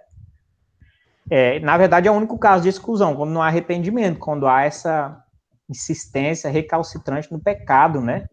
Então, você está, de fato, blasfemando contra o Espírito Santo, você está renegando a obra de Cristo, da igreja, do Senhor. Enfim. Pastor, uma pergunta. Diga. Então, com relação à questão da ceia, né? Um caso assim, prático, né? Que eu já ouvi muito, né? Nos meus anos aí de igreja, aí, né? A pessoa que está com um determinado problema, tá passando por uma situação aí adversa, né? Que ela não consegue, né, resolver aquela situação de imediato. Aí ele diz, eu estou passando por uma situação tal, aí acho que vou ter que parar com a ceia até eu resolver essa situação. Isso é bíblico ou não? Eu acho infantilidade, entendeu? Também. Porque dificuldades na vida cristã todo mundo vai ter, pecado a gente não vai passar um dia sem pecar, e se eu parar de tomar ceia por causa de pecado, a não ser que eu esteja amarrado no pecado, né? Agora, preso no lamaçal do pecado aí é diferente, né? Aí eu não sou nem cristão, mas sendo cristão, nós estamos libertos do pecado. A gente tem que confessar os nossos deslizes casuais, não o nosso hábito, não é mais um hábito de vida o pecado, né? Ele é um deslize casual, a gente se arrepende. Paulo fala, examine-se e tome do cálice e coma o vinho. Ele fala para examinar mais, exercer a atitude, não é isso, de participar. E, de fato, é o Cristo, o próprio Cristo, e a comunhão com o Cristo que nos mantém, não é isso? Aí, se eu estou fraco ou em pecado, aí eu vou cortar ainda mais a minha comunhão com Cristo, parando de... Aí é pior ainda, entendeu? Então, não vejo como solução. E a representatividade de comer o pão e beber o cálice é a identificação de que você pertence ao corpo de Cristo. Então, isso eu acho muito importante. Se você não está circulando o sangue de Cristo em você, e você não tem a carne de Cristo, né, simbolicamente falando, com a administração da ordenança, isso indica que você não está no corpo de Cristo, aí é problemático. E se não está no corpo de Cristo, não é nem cristão. Tá bom? Então, minha opinião é que deve se arrepender, confessar os pecados e participar como um bom cristão, né? Para que o Senhor seja glorificado. Irmã Alice, pode falar, irmã Alice. Vou voltar na sua pergunta, hein? Vou voltar. Não, eu não levantei a mão mais, não. Ah, tá levantado aqui. Vou baixar a sua mão, então. Legal que eu consigo baixar a sua mão, irmã Alice. Dá para eu vir aqui, ó, fazer assim, ó. E baixar a sua mão. Hein, pastor, só um adendo. Como o senhor mesmo falou, na Bíblia, quando Paulo vai falar sobre isso, ele fala que o homem examina a si mesmo. Então, ele não está falando que alguém vai ter que chegar lá e proibir. Tipo, você não pode. Não estou falando que a gente tem que chegar na pessoa e dizer assim, você não pode, não é isso. Mas o que eu acho, eu creio ser incoerente, que não é cristã, que não tem o real entendimento do que foi a morte de Cristo, participar daquilo, assim, achar que é uma mera coisa, assim, no culto, só mais uma coisa, entende? Um mundano participar. Eu posso estar errada, eu posso estar muito errada no meu pensamento. Tá certo, Kézia. Mas, assim, eu não proibiria, mesmo se eu visse assim, um mundano, eu não chegaria nele e falar, você não pode porque... Não, porque ele fala, cada um examina a si mesmo, o homem examina a si mesmo. E entrou no outro terreno perigoso agora. Tava melhorando, você complicou a coisa. Se você souber, por exemplo, eu sou ministro, né, sou pastor, e a igreja vai ministrar e celebrar a ceia. Se eu souber que a pessoa não é cristã, se a igreja tem essa consciência, ela não pode tomar ceia, não pode servir. Tá entendendo? É claro que o modo prático para isso é meio difícil, porque você vai servir, né, de um em um, aquela coisa. Então, Mas como você igreja, a gente pode chegar na pessoa? Você sabendo, tendo certeza que a pessoa não é cristã, você não pode servir. Pensa em Cristo. Aí complica mais, né? Que Cristo serviu até Judas. Mas Judas estava ali. Eu sou crente. Até às 9 horas eu sou crente, né? Mas Jesus chamou seus discípulos na intimidade e serviu aos seus discípulos, entendeu? Ele não chamou nem grande multidão, ele tinha mais discípulos. Vocês concordam que ele teria mais discípulos? Tinha mais discípulos, mas ele chamou os 12 apóstolos. E uma coisa mais íntima, mais ali, de certeza, e serviu a ceia. A ceia sempre foi uma ordenança para a igreja. Então, o correto, vou dar agora a orientação. O correto é, primeiro, tem que ser explicado sobre a ceia, o que representa e quem pode tomar a ceia. Só pode tomar a ceia quem for cristão, convertido. Aí, é claro, um adulto, a menos que ele tenha, de fato, das duas, uma, ou ele é meio demente e um 71 assumido, que ele sabe que não é cristão, mas ele mesmo assim vai tomar a ceia, certo? Ou ele está publicamente dizendo, eu sou cristão, examine-me, né? Enfim, posso ter me convertido agora? Posso. Que você sabe alguma coisa da minha vida, né? Do meu coração? Então está tendo um anúncio explícito do evangelho, só toma quem crê em Cristo. Se a pessoa pegou, então ela está dizendo, eu creio em Cristo, eu sou cristão, e eu vou participar disso aqui. Agora, se ela falar isso e for um auto-engano, aí é questão da igreja também já trabalhar. Se for um visitante, você não tem o que fazer, ele vem e foi, né? Mas se for a pessoa que retorna outro dia ou outra, ou esporadicamente, e a igreja reconhece que não é cristão, a igreja tem que tomar alguma providência, tá certo? Porque não pode se banalizar. É uma cerimônia séria. Paulo fala que tem que tomar, como a Kézia também falou, né? Tem que ter consciência do que está fazendo, discernir o corpo de Cristo. Tá bom? Mas é um debate muito difícil. Os batistas brasileiros têm a chamada ceia... como é que a nomenclatura que eles usam? Ceia restrita. A nomenclatura é mais ou menos assim. Ceia restrita, ceia ultra restrita e ceia aberta. O que seria essa ideia conceitual para eles? A ceia aberta seria aquela, Kézia, que quando está ministrando a ceia, quem tiver na igreja, a igreja, o pastor vai explicar tal, mas ninguém tem nenhuma responsabilidade, serve, pega quem quer e tá lá. É a chamada ceia aberta. Que nessa abertura, até mesmo um mundano pode ir lá, meter a mão e come, e bebe, e ninguém. Tá? A ceia restrita dá um ênfase muito grande ao cristão e procura se servir só cristãos. Da igreja, ou se tiver cristão visitante, também pode participar. É a ceia restrita. Essa é a que nós fazemos, né? Isso, é a que nós fazemos. Que é bem enfatizado que só cristão e só da igreja. E, porventura, um visitante cristão que esteja presente também vai poder. É a restrita. Aberta, qualquer um. É explicado tal, mas qualquer um se serve. Restrita, só para crente da igreja ou visitante cristão. E a ultra restrita, o que é?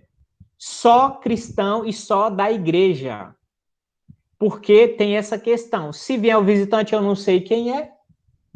Estão entendendo?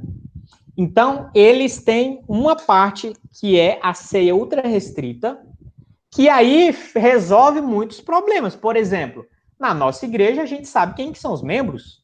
Então, a gente só serve os membros. Quem é visitante, mesmo se dizendo cristão, eu não sei da vida dele. Meu irmão, paciência, toma ceia na sua igreja. Toma ceia em outra ocasião, mas hoje é só para a igreja.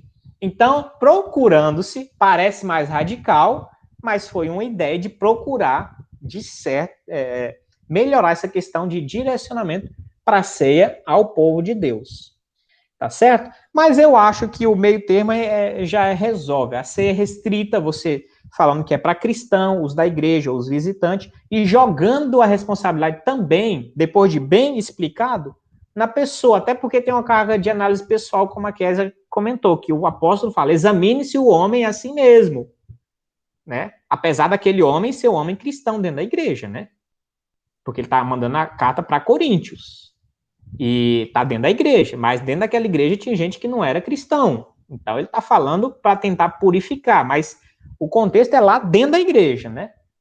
Mas enfim, examine-se o homem a si mesmo. Então você joga um pouco da responsabilidade. Agora, se você tem certeza que não é, a igreja poderia ver mecanismos para servir melhor a igreja para o povo de Deus, tá certo? Para seus membros. Ok? Irmã Vladimir, quer comentar, Vladimir? Tá com a mão levantada? Então, eu queria perguntar, então, nesse caso dessa situação aí, né, do visitante que você não conhece, que provavelmente talvez não seja cristão, né, ele participando da ceia, ele se enquadraria naquela situação que Paulo descreve que está comendo para sua própria condenação? O visitante incrédulo? Sim. Sim, exatamente. E, de certo modo, a igreja também deve policiar e melhorar na questão do servir, né? Porque o pastor vai pregar. O que a gente faz bem? É justamente admoestar com firmeza. Não pode. Quem não for cristão, quem não for servo do Senhor, mas a gente está numa época que a gente tem muito visitante, o pessoal vai na igreja, o pessoal não tem, né? Tem curiosidade e vai, tá certo? Então, um visitante incrédulo que esteja lá, ele é orientado a não participar.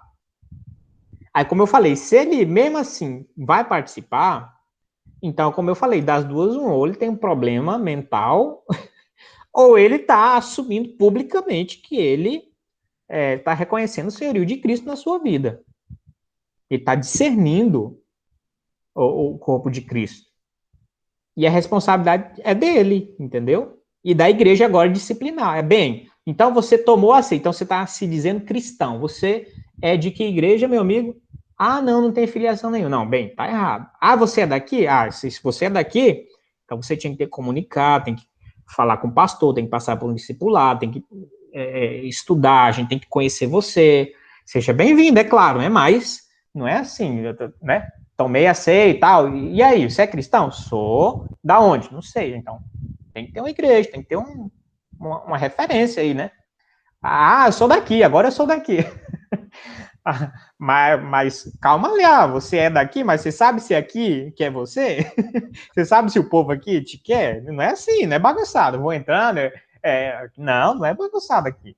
Aqui tem processo, você tem que entrar, você tem que confessar publicamente sua entrega ao Senhor Jesus Cristo, você tem que ser batizado, tem um processo, não é assim, eu sou daqui, né? Então, mais ou menos por aí.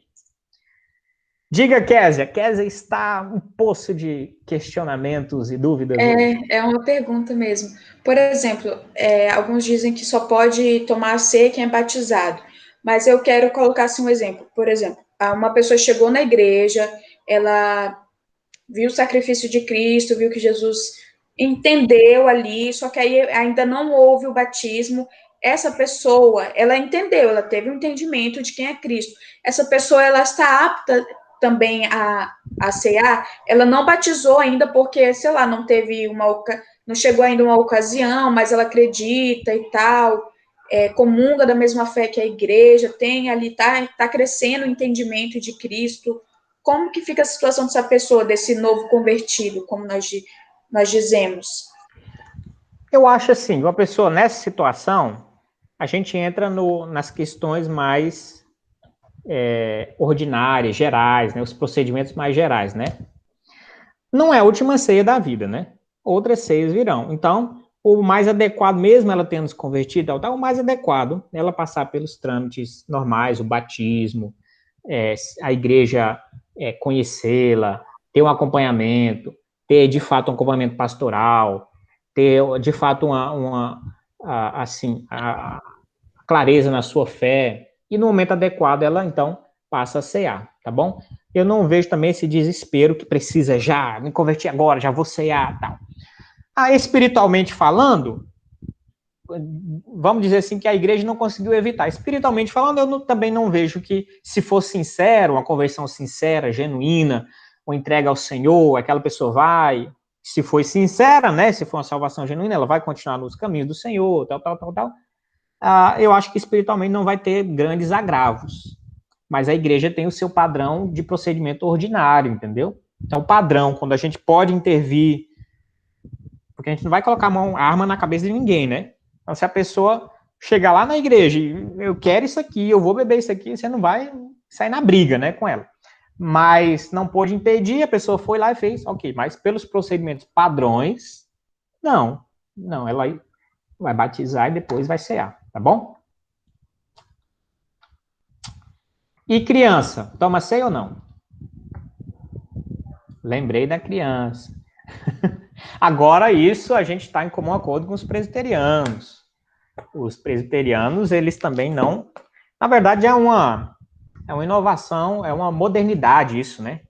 Não foi uma descoberta exegética que na Bíblia você dá ceia para criança, um estudo profundo, doutrinário, então descobriu-se que agora a gente tem que dar a ceia para as crianças. Na verdade, foi fruto mais de uma pedagogia pós-moderna, da valorização da criança e da submissão dos pais aos filhos, e da birra das crianças, que culminou nesse negócio todo aí, e as crianças participando e metendo a mão irreverentemente, às vezes, na igreja, enfim. Então, é um fato até lamentável, né? Mas entrou nas igrejas, meus irmãos, de um jeito que agora para tirar é mais difícil, entendeu? Então, solta a igreja, entendeu? Solta a igreja. Porque aonde entrou isso, não tira mais. Você não consegue mais falar para um pai e chegar para ele e falar assim, não dê a ceia para seu filho mais. Você pode até falar, mas aí ele vai ficar de cara feia, arriscado sair da igreja, falar que o pastor é chato, é não sei o quê, tá de perseguição, não ama, não tem amor no coração, e uma série de outras coisas. É mexer no formigueiro. Então, por isso que a nossa, como é uma igreja nova, e no começo, algumas crianças, né, foi com muito esforço, no começo, os filhos de algumas pessoas, alguns cristãos iam lá e participar, foi por meio de muito ensino na igreja, eu falando, irmãos, não é adequado para criança, não é adequado, a criança não participa, não é adequado. E aí também saiu as crianças tudo da igreja. Aí facilitou. Hoje eu tenho mais facilidade, hoje a gente prega e hoje a gente já deixa mais pontual, tá bom? E é bem lembrado, no próximo momento de ceia, esses pontos eu vou ainda bater mais na tecla, para a gente ser uma igreja bem ensinada. Isso não é falta de amor, de sensibilidade, é porque não é um cerimonial, um ritual próprio para a criança, envolve o discernimento, né? O Paulo mesmo disse, aquele que não discerne o corpo de Cristo, come e bebe para a sua condenação. O que a criança vai discernir alguma coisa do corpo de Cristo, daquele momento, da igreja, da importância, do sacrifício expiatório de Cristo, representado no cálice? Então, sem chance, né? Diga, Vladimir. Mas no contexto pé do Batista, eles também não dão a ceia? Não. Mas não seria, não seria meio incoerente? Não. É totalmente coerente. Não, eu tava pensando isso, porque se eles batizam ele pode a criança... batizar, que é um sacramento. Por que não poderia participar da ceia, que é outro sacramento? Isso é meio incoerente mesmo. Cara, tu gosta? Mas eles não dão a ceia, isso é um mistério, mas eles não dão a ceia para a criança. Porque na Páscoa as crianças, porque a ceia eles remetem à Páscoa, né? E a Páscoa as crianças participavam também, né? Enfim, é um mistério da teologia aliancista pedobatista e pedocerimonialista, tá?